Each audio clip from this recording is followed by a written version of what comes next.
psiquiátricos, eu sempre falo que as pessoas saem de consultas médicas com muita facilidade com uma prescrição de algum remédio psiquiátrico. E é sempre bom começar a falar desse tema dizendo que eu não sou contra remédios psiquiátricos, porque isso é sempre eu falo que é um falso dilema que é muito fácil de acontecer, né? E às vezes as pessoas perguntam se eu sou a favor ou contra o remédio, e eu não entendo alguém ser contra uma ferramenta. O remédio é uma ferramenta. Existem várias outras, ele não é a única, mas ele é uma ferramenta que a gente tem para usar em tratamentos. Eu não posso ser contra a ferramenta, mas o que eu posso ser é crítico, às vezes, do uso exagerado disso, né, especificamente falando dos remédios psiquiátricos, ou da facilidade com que se prescreve um remédio sem investigar mais a fundo outras coisas que poderiam e deveriam ser investigadas. O que eu acho que é um tema importante. Assim, eu acho que as pessoas com muita frequência estão usando mais remédios psiquiátricos sem que isso signifique que as pessoas estão melhorando a sua saúde mental. E isso, para mim, mostra, de forma muito resumida, que existe um exagero na prescrição de remédios psiquiátricos. Então, a minha crítica é a esse fato, de que mais e mais pessoas estão usando medicamentos psiquiátricos, a quantidade de prescrição de medicamentos está aumentando de maneira muito importante, e eu acho que muitas e muitas vezes, de forma precipitada, sem investigar mais a fundo, sem pensar em outras opções que poderiam ser viáveis, sem considerar se o remédio é de fato a melhor ferramenta para aquela situação, ou se existem outras que podem ser mais interessantes. Então, a minha crítica é muito nesse sentido, assim, né? Não ao remédio ou aos remédios em si, mas a maneira como se entende os remédios, a maneira como se prescreve, a facilidade com que se prescreve, e a maneira como, às vezes, o remédio toma o lugar de outras intervenções que poderiam ser mais indicadas em vários casos.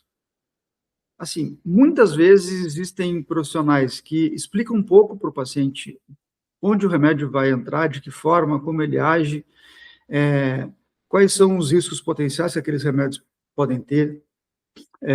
Às vezes, em consultas muito curtas, por isso é importante de uma consulta longa, com tempo, para se poder não só ouvir, mas também explicar com calma todos os detalhes e todos os pontos importantes. E muitas vezes a pessoa sai com a prescrição do remédio, e aquele remédio vai ter, teoricamente, o papel de fazer os sintomas melhorarem. E eu vejo dois problemas aí, pelo menos dois problemas. O primeiro é que, muitas vezes, não se dá ênfase a outras medidas que também podem ser muito importantes, interessantes e efetivas para a melhora das pessoas. O remédio passa a ser o principal. A questão é, basicamente, o remédio e outras coisas secundárias que a gente vai agregar. E o outro problema é que se prescreve o remédio sem um planejamento do que fazer a médio e longo prazo. Então, muitas vezes a pessoa começa a tomar o remédio, ela pode sentir um alívio, e aí, ato contínuo, ela segue tomando o remédio por tempo indeterminado. E aí acaba acontecendo de que o remédio faz parte da vida da pessoa. E a pessoa passa a entender o remédio como uma coisa sem a qual ela não vai poder se sentir bem. A partir daquele momento, ela precisa do remédio para se sentir bem. Eu não estou querendo dizer que todo mundo deve parar os seus remédios depois de pouco tempo, claro que não, isso tem que ter um planejamento. Mas o planejamento do remédio, ele não tem que ser só na prescrição do remédio, ele tem que ser também nos passos seguintes. Por quanto tempo se tem uma ideia de usar o remédio, em que momento você vai pensar na diminuição da dose, se vai ser possível diminuir a dose e ficar sem o remédio em algum momento, se sim, quando e de que forma, tudo isso deve fazer parte do planejamento da prescrição de um medicamento. E eu vejo que muitas e muitas vezes isso não acontece. A pessoa começa a tomar o remédio na expectativa de que o remédio ajude a melhorar o que ela sente, e se isso acontece, e às vezes isso acontece, o remédio não está proibido de funcionar e de ajudar, a pessoa acaba passando a tomar o remédio por tempo indeterminado, entendendo que agora ela precisa do remédio para ficar bem. E às vezes o próprio profissional de saúde passa essa mensagem. E a gente vê, assim, com muita frequência, pessoas tomando remédios, às vezes a pessoa precisa do remédio de uso contínuo, às vezes a pessoa precisa tomar o remédio por um tempo longo, quando os remédios fazem parte do planejamento terapêutico. Obviamente, o que eu faço engloba outras intervenções, a ideia é não depender só do remédio, ter outras possibilidades, mas às vezes o remédio precisa ser usado por um tempo longo. Mas muitas vezes não existe uma ideia de que o remédio vai ser por um certo tempo. A gente vê pessoas tomando alguns remédios por 3, 4, 5, 7, 10 anos, 15 anos. sem saber que efeito aquele remédio tem depois de tanto tempo, ele ainda está fazendo efeito, ele não está, tem algum efeito prejudicial depois de tanto tempo tomando determinado remédio, são tudo coisas importantes de a gente entender, acompanhar e orientar as pessoas, e eu vejo que isso é feito com muito pouca frequência ainda. Já se sabe muitas coisas sobre isso, mas ele é um assunto ainda muito pouco estudado, né? A gente fala brincando que a gente estuda e aprende muito mais sobre como prescrever um remédio e muito pouco sobre como desprescrever um remédio.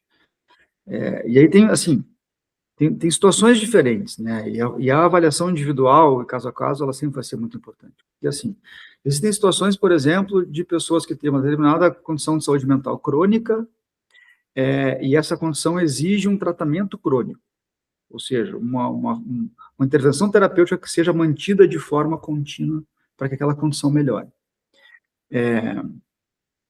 Vamos pegar, por exemplo, alguém que tem um quadro de transtorno bipolar, que é uma condição crônica, quer dizer, vai continuar se a gente não faz nada, essa condição vai continuar se manifestando ao longo da vida por tempo determinado.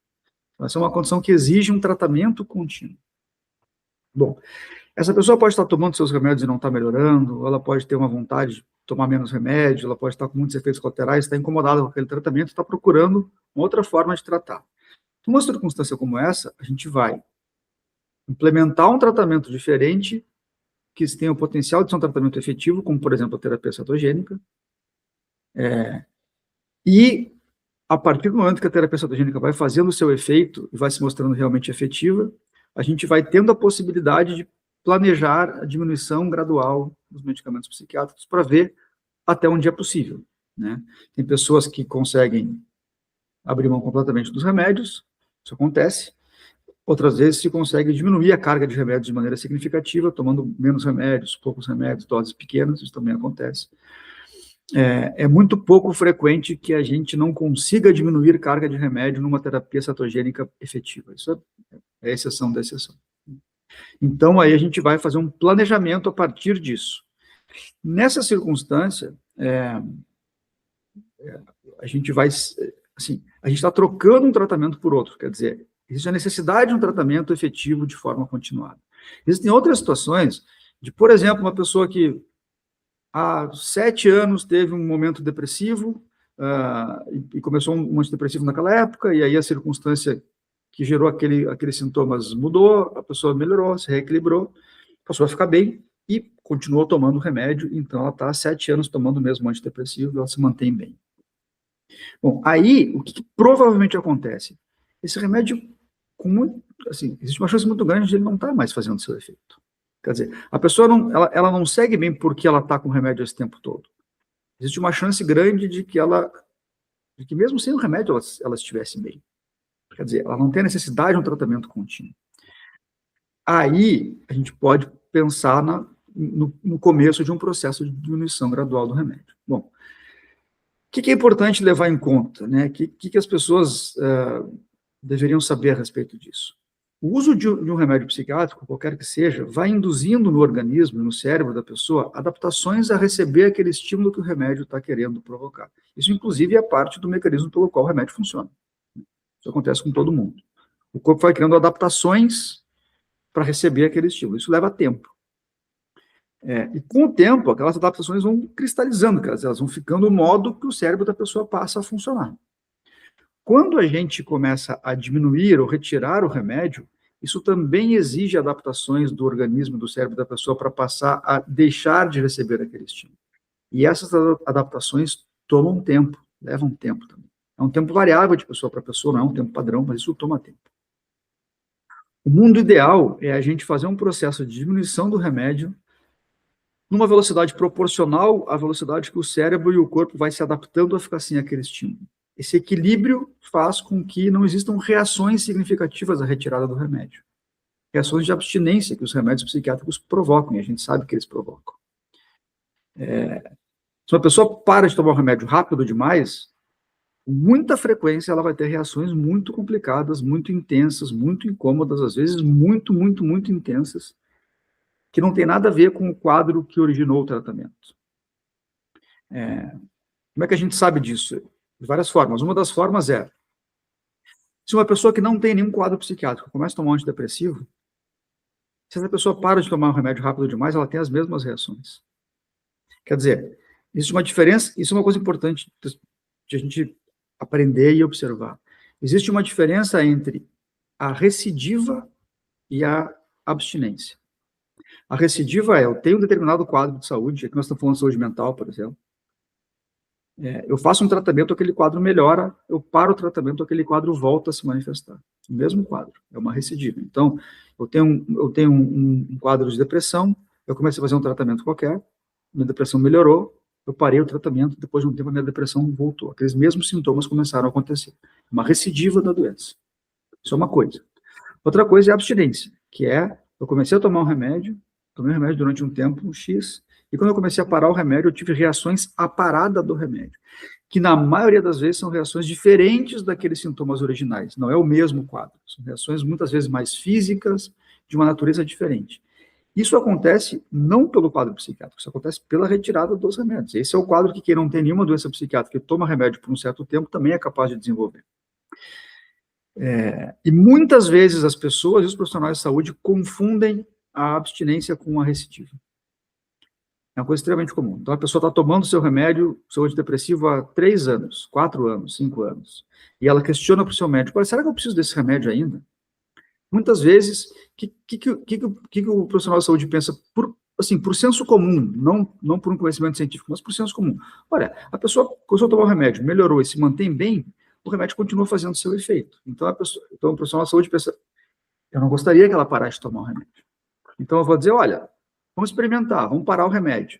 E a gente intuitivamente, sem conhecimento, faz um esquema de retirada do remédio que a gente acha que está sendo devagar e lento, mas que na prática é extremamente rápido. Então, se a pessoa está tomando um antidepressivo há 5 anos, e eu faço a retirada desse remédio em 2 meses, eu penso que é uma retirada lenta. Na verdade, é uma retirada bastante rápida. Então, o profissional de saúde sem o conhecimento diz, olha, corta a dose pela metade durante umas 2, 3 semanas, depois corta um quarto do comprimido, mais umas 2, 3 semanas, depois para. Aí a pessoa faz isso. E depois de 4, 5, 6 semanas, diz, olha, estou começando a me sentir mal, uma certa ansiedade, uma tontura, um mal-estar, e o profissional de saúde diz, bom, comprovamos de que tu ainda precisa tomar o remédio. Volta a tomar o remédio. A pessoa volta a tomar o remédio e, de fato, melhora. Porque a abstinência melhora quando a pessoa passa a tomar a mesma substância que ela tomou, isso serve para qualquer substância. E aí, então, se cria uma ideia de que a pessoa precisa daquele remédio de forma longo prazo. Quando, na verdade, foram sintomas de abstinência por um processo de retirada do remédio feito da maneira errada. Assim, tudo isso é um conhecimento que o profissional de saúde que vai lidar com retirada e desmame de remédios deve ter. Sendo assim, a chance de funcionar é muito alta. Sem isso, existe uma grande chance de percalços pelo caminho.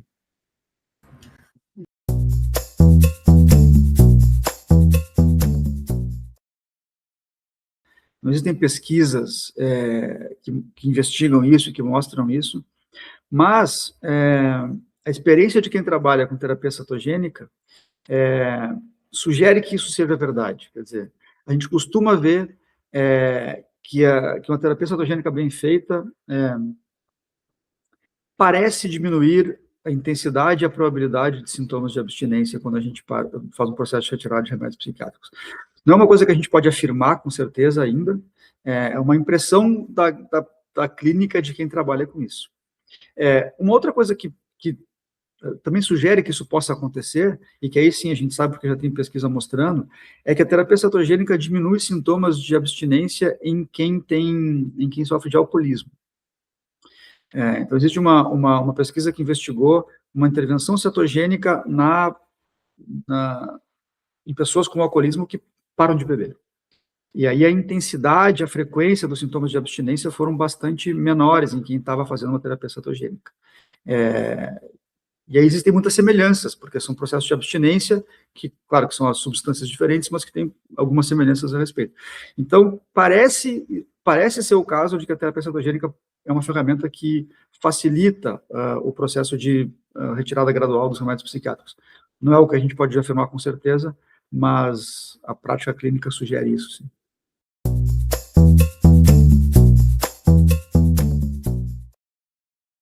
No caso de alguém que não precisa de uma terapia, de um tratamento contínuo, né, como nesse caso da pessoa que teve lá um quadro depressivo ansioso pontual, melhorou e segue tomando antidepressivo durante anos, vários anos, bom, uma coisa importante é, se a pessoa tiver disfunções metabólicas no sentido de saúde geral, a gente sabe que essas disfunções metabólicas são capazes de gerar sintomas em saúde mental. Então, lidar com isso, reverter isso, antes de começar o processo de retirada do remédio, é uma atitude interessante, inteligente, assim, sensata a fazer.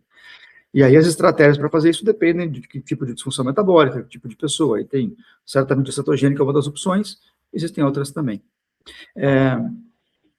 E em algumas situações que, felizmente, não são frequentes, de o processo de retirada ser um processo difícil por si só.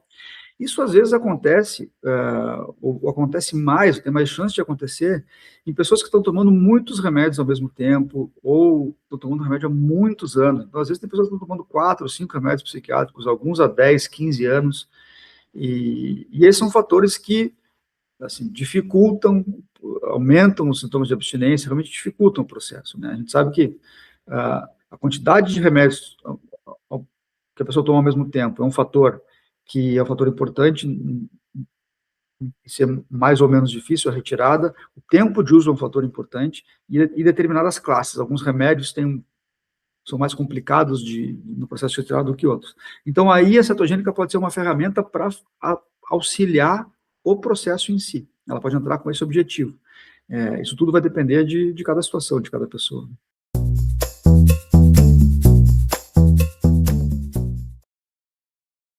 A pessoa que começa um tratamento psiquiátrico com seus remédios e ganha muito peso, como efeito colateral dos remédios, isso em geral acontece por 2 motivos principalmente. 2 efeitos que os remédios podem ter principalmente.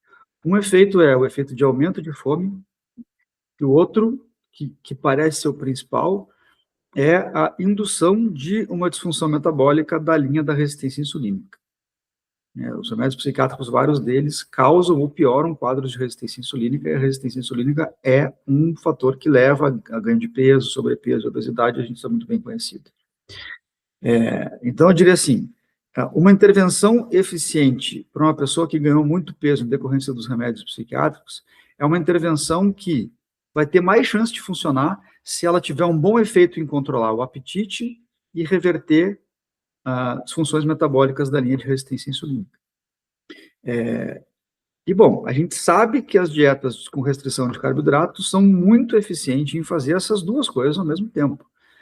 2 dos principais mecanismos pelos quais as dietas de baixo carboidrato levam à perda de peso são justamente reverter a resistência insulínica e a disfunção metabólica que vem dessa mesma natureza e aumentar a saciedade e diminuir a fome, que são efeitos que acontecem muita frequência, quase que invariavelmente, em dietas desse tipo. Então, elas não são as únicas intervenções, elas não são a que todo mundo deveria fazer, mas elas são provavelmente as mais eficientes por esses motivos.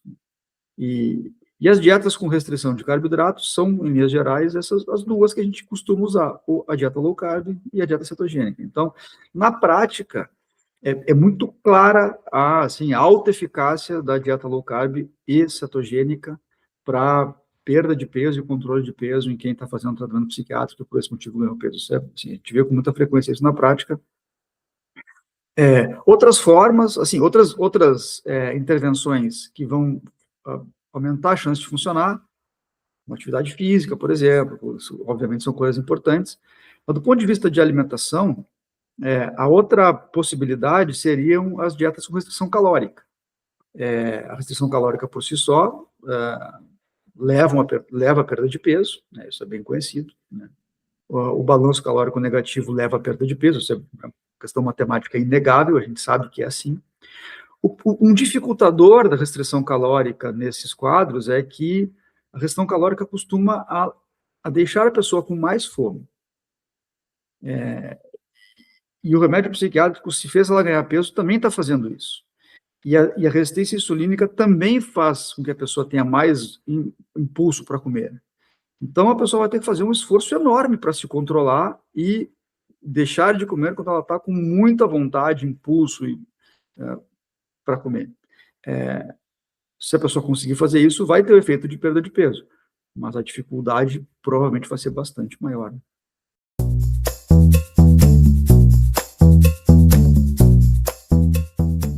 não gosto, nas minhas comunicações, de ser alarmista ou de usar o medo como uma ferramenta para as pessoas entenderem o que elas precisam fazer, enfim.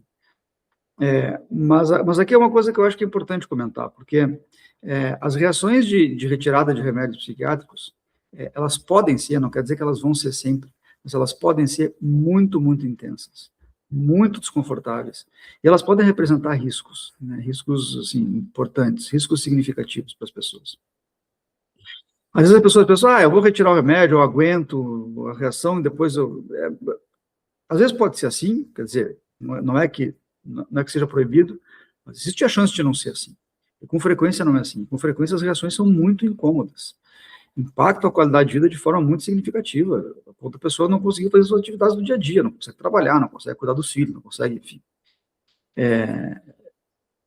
Então, nesse sentido, assim, o ideal é, de fato, que as pessoas façam o planejamento da retirada e diminuição dos seus remédios com algum profissional de saúde mental que conheça sobre esses efeitos todos, que conheça sobre os efeitos dos remédios a longo prazo, que conheça a abstinência, que conheça técnicas de diminuição dos remédios, que conheça sobre como esses remédios agem ocupando seus receptores em diferentes doses, para que, de fato, isso seja feito de uma forma segura. Forma segura significa basicamente duas coisas, em linhas gerais. Uma é que não existe, que seja feita de forma sem riscos significativos para a pessoa, obviamente, mas a outra significa que a pessoa faça esse processo com poucos desconfortos, com poucos sintomas, com poucas reações, né? O processo de retirada do remédio, idealmente, não é aquele processo em que a pessoa fica muito mal durante um tempo, mas aguenta e depois ela fica bem. Não é assim que a gente tenta fazer. O processo de retirada ele vai bem quando a pessoa faz um esquema de retirada de uma maneira e por um tempo suficiente para que ela passe bem durante esse tempo, né? Ou para que ela tenha reações pouco intensas, reações curtas, e que ela não tenha grandes prejuízos. Esse é o processo como ele deve ser feito, né? Então, assim, é importante que a pessoa faça isso com a orientação de alguém que entenda disso, quer dizer, que entenda de saúde mental, que seja da área, que entenda da retirada de remédios, que estude sobre isso, que se atualize sobre isso, que possa conduzir esse processo da forma que deve ser feito.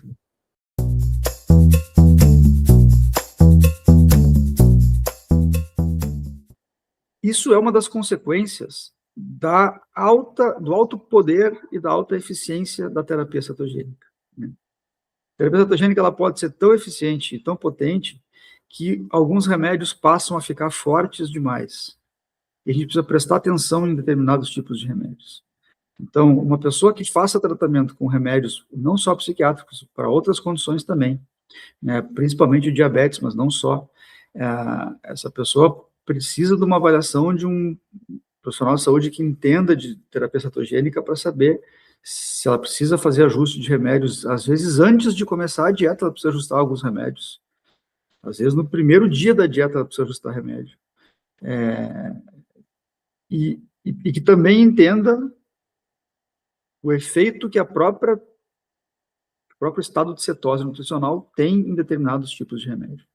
Então, o manejo de remédios, né, antes de começar a dieta e na fase de adaptação, principalmente, é algo extremamente importante. Então, alguém que ouviu aqui o vídeo, que pensou, olha, interessante, cetogênica pode ser uma boa ideia, eu tomo meus remédios, de repente eu posso fazer um tratamento diferente e pode ser efetivo. Não é nem um pouco interessante que essa pessoa saia fazendo a dieta por si só, porque alguns remédios que a pessoa possa estar tomando, se a gente não prestar atenção, podem inclusive representar risco para as pessoas.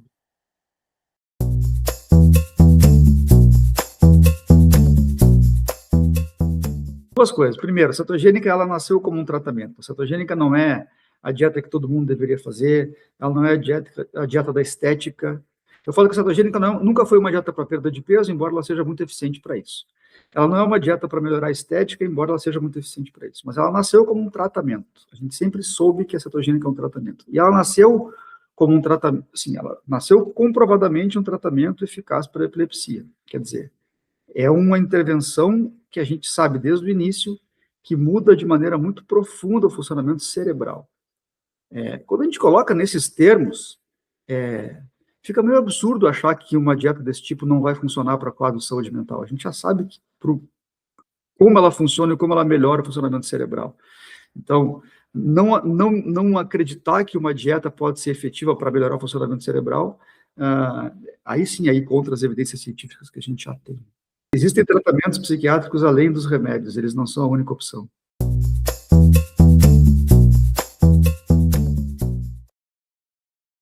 Gostaria que as pessoas pudessem saber o máximo possível o que é isso que elas têm.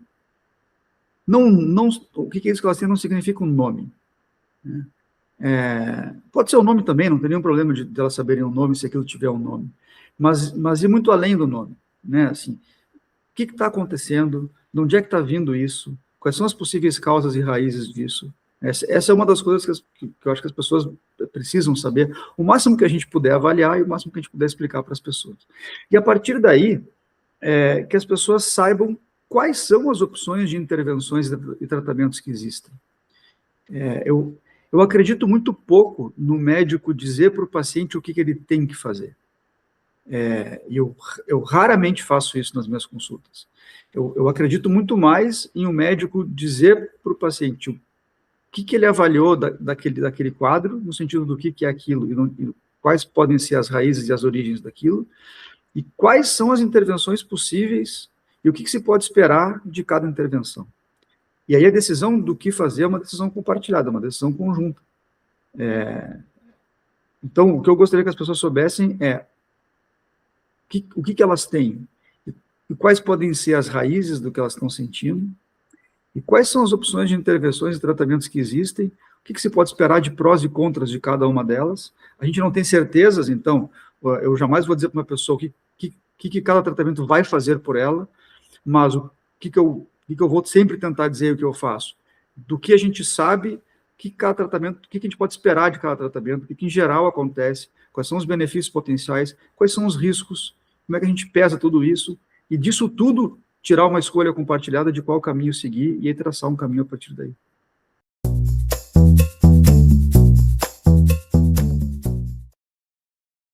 Entra a terapia cetogênica, né, como parte das terapias metabólicas para a saúde mental, né, que é todo esse campo novo, empolgante, né, onde eu estou atuando há vários anos, no qual me especializei, que é basicamente o que eu faço hoje em dia, que vem de um entendimento de que esses tratamentos agem no que parece estar muito próximo da raiz fisiopatológica dos quadros de saúde mental. E aí, dentro de poder saber o que se pode esperar de vantagens e desvantagens, a gente tem já um conhecimento bastante grande a respeito disso. E aí, o que eu vou sempre explicar para as pessoas primeiro, que isso é mais uma opção, né? Eu não vou dizer para a pessoa que esse é o melhor tratamento do mundo e o que ela deveria fazer é esse e os outros são tratamentos menos importantes. Ao mesmo tempo em que eu vou explicar para a pessoa que o que se pode esperar de uma terapia metabólica, cetogênica bem feita, é um grau de eficiência que parece ser bastante grande. Tanto em termos de qual a chance daquele tratamento funcionar, dos dados que a gente tem até hoje, essa chance parece ser bastante grande. E outra coisa que é muito importante e que eu vejo que é uma coisa que chama a atenção das pessoas quando as pessoas procuram esse tratamento, ou quando as pessoas ouvem sobre essa possibilidade, que é o que eu chamo da amplitude de efeito. Né? O que eu quero dizer com isso é o seguinte, por exemplo, às vezes quando eu prescrevo um remédio, e aquele remédio funciona, ele funciona por uma determinada coisa. E com muita frequência, ou ele não funciona para outras coisas que estão acontecendo ao mesmo tempo, ou ele piora outras coisas que também podem ser importantes. Então, vamos imaginar o seguinte cenário. A pessoa tem um quadro depressivo, ela consulta com o seu psiquiatra e sai com uma prescrição de um antidepressivo. E a pessoa começa a tomar aquele remédio e a depressão começa a melhorar. Ela começa a ganhar peso. Isso aqui é um efeito colateral comum. Ou ela começa a ter uma disfunção sexual, perde a libido, por exemplo. Então, ela melhora um lado, piora outro. Ou a pessoa tem uma depressão e está com sobrepeso ou obesidade, e a pessoa toma um remédio para depressão e ela melhora o seu quadro depressivo, mas o peso não muda, o peso continua lá. Com a terapia cetogênica, essa é a amplitude de efeito.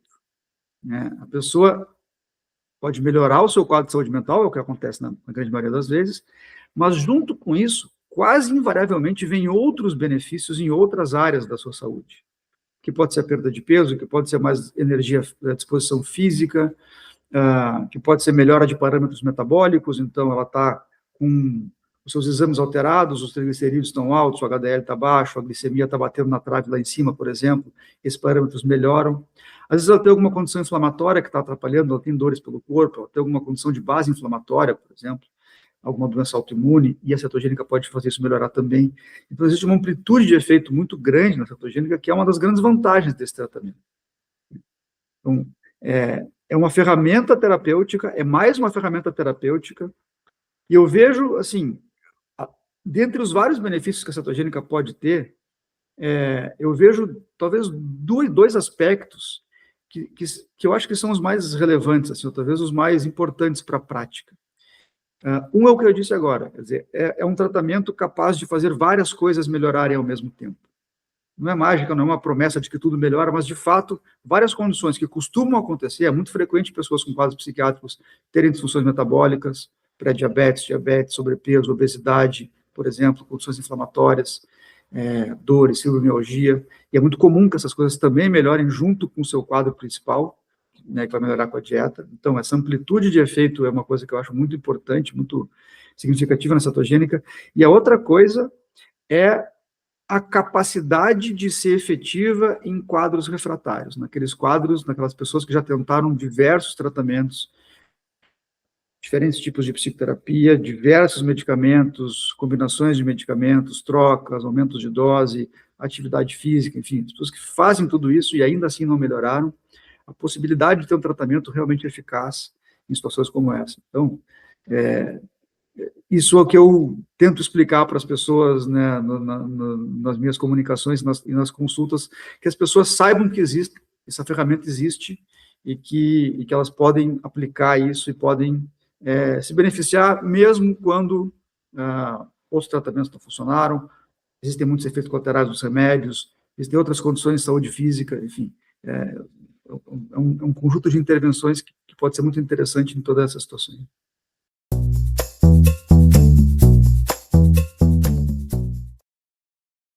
A gente vive, assim, o mundo em que a gente vive, a maneira como a gente vive modernamente, faz com que a gente fique muito longe daquilo que seria o ideal, e daquilo que seria teológico, né? Não só o ideal, assim, como uma coisa inalcançável, mas o lógico. E o que eu quero dizer com isso é o seguinte, existe uma base, né? Então, vamos supor o seguinte, a pessoa tem um quadro depressivo, é uma coisa muito comum. Bom, se essa pessoa tem algum tipo de disfunção do seu metabolismo, né, se a pessoa tem uma síndrome metabólica, um quadro de resistência insulínica, se a pessoa tem seus níveis de vitaminas alterados, se a pessoa tem alguma disfunção hormonal, enfim, idealmente, não se deveria pensar em um remédio psiquiátrico até que essas coisas sejam corrigidas. Isso não é só o ideal, isso é o lógico, isso deveria ser o lógico. Só que, qual é o problema? Um dos grandes problemas é que a correção, a reversão dessas disfunções, por exemplo, as disfunções metabólicas que são altamente prevalentes em quadros psiquiátricos, a correção disso passa por mudanças de estilo de vida, muito mais do que por prescrição de medicamentos, muito mais. E essas medidas de estilo de vida, como, por exemplo, a mudança de alimentação e atividade física regular, são coisas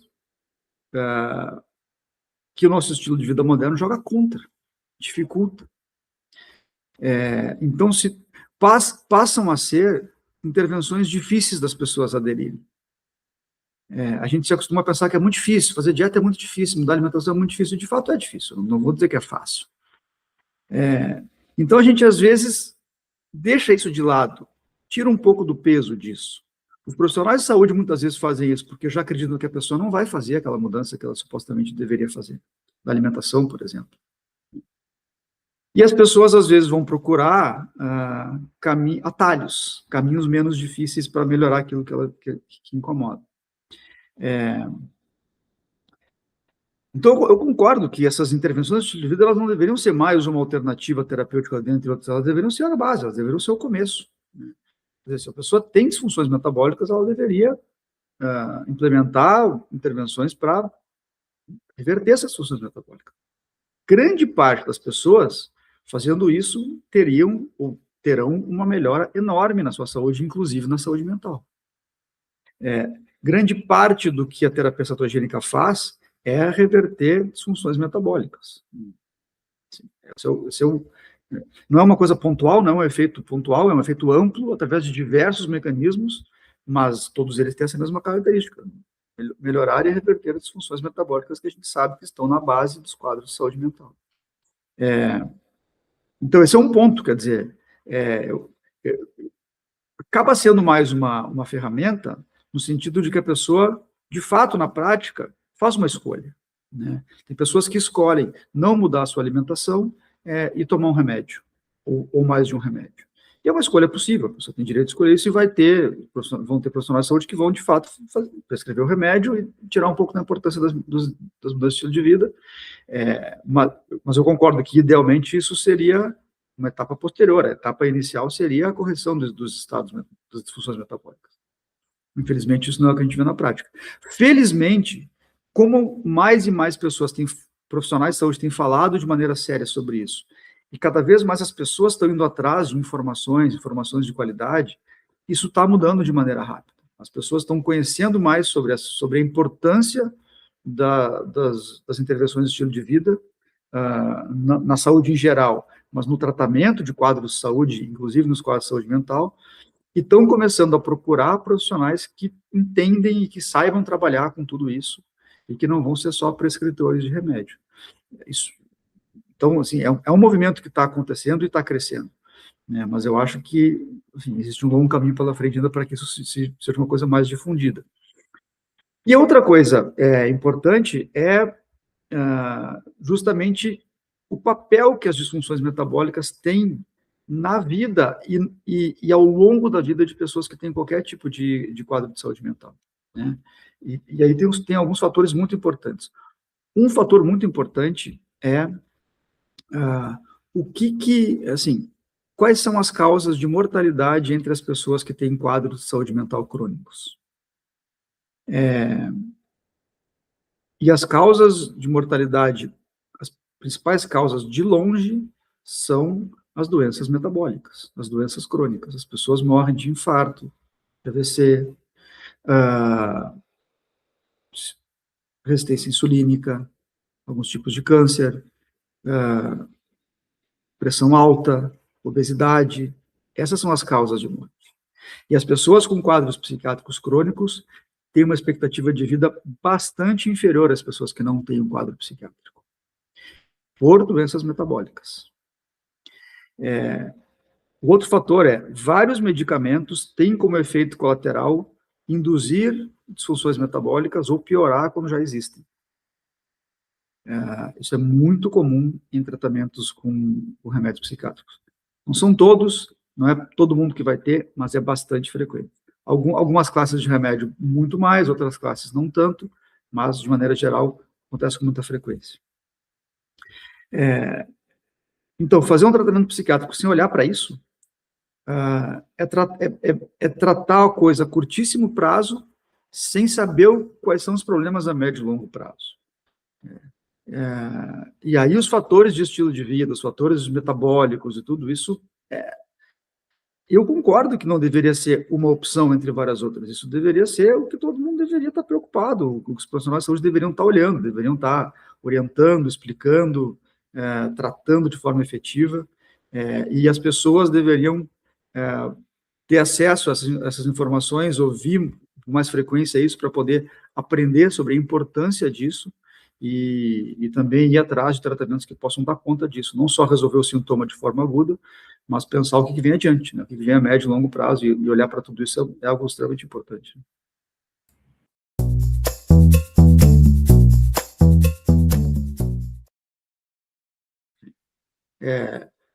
A dieta low carb e a dieta cetogênica para o tratamento do diabetes, por exemplo, durante muitos anos foi atacada, assim, muito atacada, por vários profissionais de saúde, endocrinologistas, dizendo que era um absurdo, que eram pessoas irresponsáveis, que aquilo era uma coisa completamente descabida e tal. E depois de alguns anos, com mais pesquisas, passou a ser mais aceita, mais reconhecida, e hoje ela está, assim, timidamente, mas está nas diretrizes oficiais, Sociedade Americana do Diabetes, Sociedade Europeia, Canadense, Australiana, então já está lá, passou por esse mesmo processo, né? Eu acho que na psiquiatria tem um pouco mais de resistência, eu não saberia muito bem explicar o porquê, mas eu percebo isso, né? E acho que, de certa forma, isso é, assim, um ônus de algo que é de vanguarda, né? Que, que as pessoas reagem, assim, algumas pessoas, ou muitas pessoas reagem dessa forma. A reação em si eu entendo. A forma, às vezes, que algumas pessoas reagem de forma raivosa, aí não, aí eu acho uma coisa meio complicada. Mas, assim, as pessoas terem resistência a aceitar um conhecimento novo, por entenderem que é uma coisa muito incipiente, que é uma coisa que ainda não está bem estabelecida, ou por as pessoas julgarem que, se ainda não está nos guidelines oficiais, então é uma coisa que é só experimental e só deveria ser usada em pesquisa, mas não na prática clínica, eu entendo esse raciocínio. Eu não diria que ele está completamente errado, nem que ele é um absurdo. Eu acho que não. Eu acho que é um raciocínio que, assim, ele tem razão de existir. O que não quer dizer que eu acho que ele é o mais correto e nem que eu acho que a questão se encerra por aí. Pelo contrário, obviamente eu acho que não. Mas eu entendo esse raciocínio. Esse argumento é um argumento que eu acho que é um argumento válido. A questão de ser irresponsável, eu acho muito interessante, porque, assim, eu penso em dois aspectos sobre isso, que eu acho que são aspectos importantíssimos. Um aspecto, e eu falo isso desde o começo, assim, desde que eu comecei a trabalhar com isso, eu diversas vezes falo sobre isso. Já falei em conversas gravadas, podcasts e lives, e muito com os pacientes em consultório. Porque, para mim, é muito claro isso desde o começo. Como eu sabia, né, que durante muito tempo, aqui, pelo menos no Brasil, eu estava falando de algo que era muito novo, ainda é novo, mas era muito mais novo, um dos grandes deveres que eu sempre senti que eu tinha era de ser absolutamente responsável na minha comunicação. Eu jamais disse que a terapia cetogênica é a melhor do mundo, eu jamais disse que a terapia cetogênica todo mundo deveria fazer, que todo mundo vai melhorar, que ela é um milagre, que ela vai resolver todos os problemas de saúde mental, eu jamais disse. Eu sempre fiz questão de ser muito claro e não só, assim, ponderado na maneira de falar sobre quais são os potenciais benefícios que a terapia cetogênica tem, mas muito claro em dizer o que a gente já sabe sobre isso e o que a gente ainda não sabe. O que existem estudos, onde não existem estudos, o que os estudos mostram, o que os estudos não mostram, enfim. Então, essa é uma questão de responsabilidade que eu acho importantíssima. E eu concordo que assim, obviamente, qualquer profissional de saúde tem que ter responsabilidade com o que fala e com o que prescreve, mas em intervenções novas, a gente tem que ter uma responsabilidade maior nesse sentido. Esse é um ponto de responsabilidade que eu concordo e acho importantíssimo. Mas tem um outro ponto que é mais complexo e que eu acho muito importante, que é uma questão de escolha, né? Porque existe uma falsa sensação, quando eu digo assim, olha, é uma responsabilidade sair usando um tratamento que ainda não está bem estabelecido e que ainda não está bem pesquisado, embora isso não seja uma verdade absoluta, mas vamos tomar isso como verdade, né? A pessoa tem uma falsa sensação de que o que ela faz é suficiente, de que ela está sendo responsável porque ela só indica tratamentos que estão nos guidelines e já aprovados. Agora, quem trabalha na prática, quem trabalha atendendo pessoas, vai se deparar com situações em que eu já usei todos os tratamentos que os guidelines mandam usar e a pessoa não melhorou.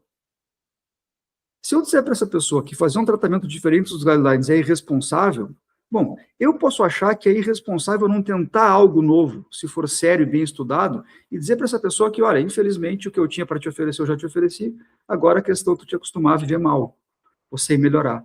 Para mim, isso também pode ser uma irresponsabilidade. Eu não estou querendo comprar briga com quem faz isso, mas é uma questão muito mais complexa do que dizer é irresponsável trabalhar com isso. Trabalhar com terapia cetogênica, entendendo o que é cetogênica, tendo bom conhecimento sobre isso, sabendo qual é a produção científica, sabendo o que pode acontecer, sabendo onde usar, onde não usar, como manejar, eu acho que é não só responsável, eu acho que é necessário. As pessoas precisam de novos tratamentos em saúde mental, os tratamentos convencionais, eu não sou contra, muito antes pelo contrário, agora, eles são insuficientes para muitas pessoas. E qualquer pessoa que disser que isso não é verdade, cai em descrença com os pacientes. As pessoas sabem que isso é verdade.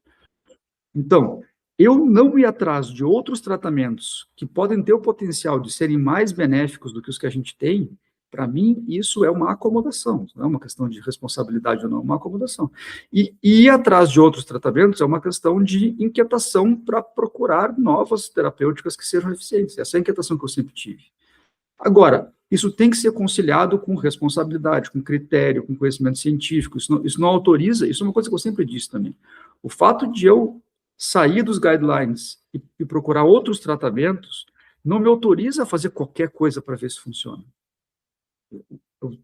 Eu sigo tendo que respeitar o critério científico, a medicina baseada em evidências, tudo isso segue valendo. A minha prática não é uma prática alternativa no sentido ruim da palavra, em que eu faço qualquer coisa dizendo que pode funcionar por A ou B. Não, a prática é uma prática baseada em evidências. Existe muito conhecimento sobre cetogênica, existem muitos estudos sobre cetogênica, já existem estudos em saúde mental, quer dizer, a gente faz uma prática baseada em conhecimento científico sólido. Isso é responsável. Mas não é acomodado, quer dizer, não é dizer, olha, isso ainda não está nos guidelines, então as pessoas que ainda não melhoraram com os tratamentos que a gente tem vão ter que esperar 10, 15 anos até entrarem nos guidelines. Bom, esse é um raciocínio que eu não concordo.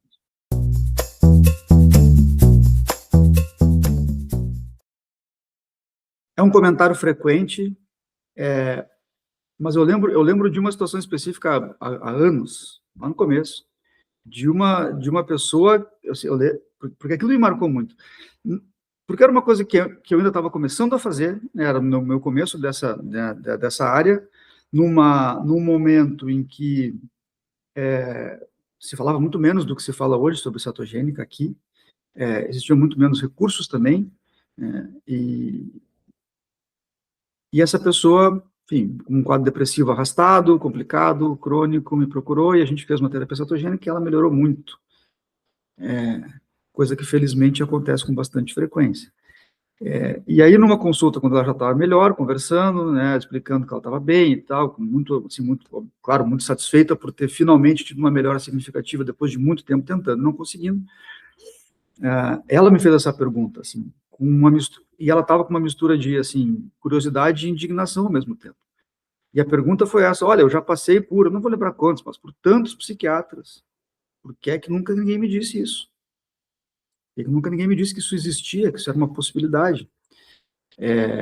E me marcou também porque era uma época em que eu estava, assim, muito na dúvida se eu deveria falar publicamente sobre isso, ter as redes sociais, Instagram e outras coisas, ou não.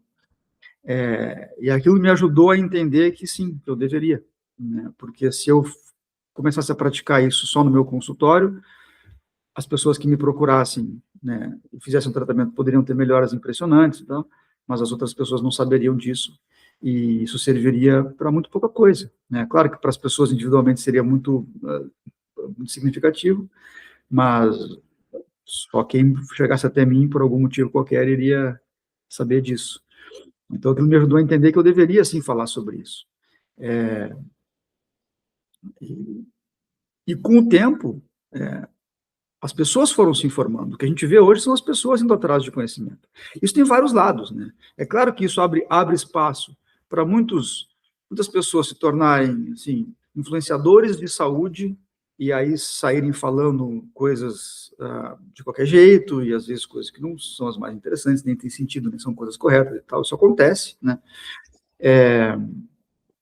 Mas também abriu espaço para muitas pessoas contarem histórias pessoais de transformação, de melhora, de superação de quadros que eram crônicos ou refratários, e isso dá esperança para as outras pessoas que ouvem aquelas histórias. Não necessariamente para sair fazendo o que aquela mesma pessoa fez, eu acho que isso não seria a atitude correta, mas para poder ir atrás de pessoas da área da saúde que possam ajudá-las a encontrar os seus caminhos de melhora.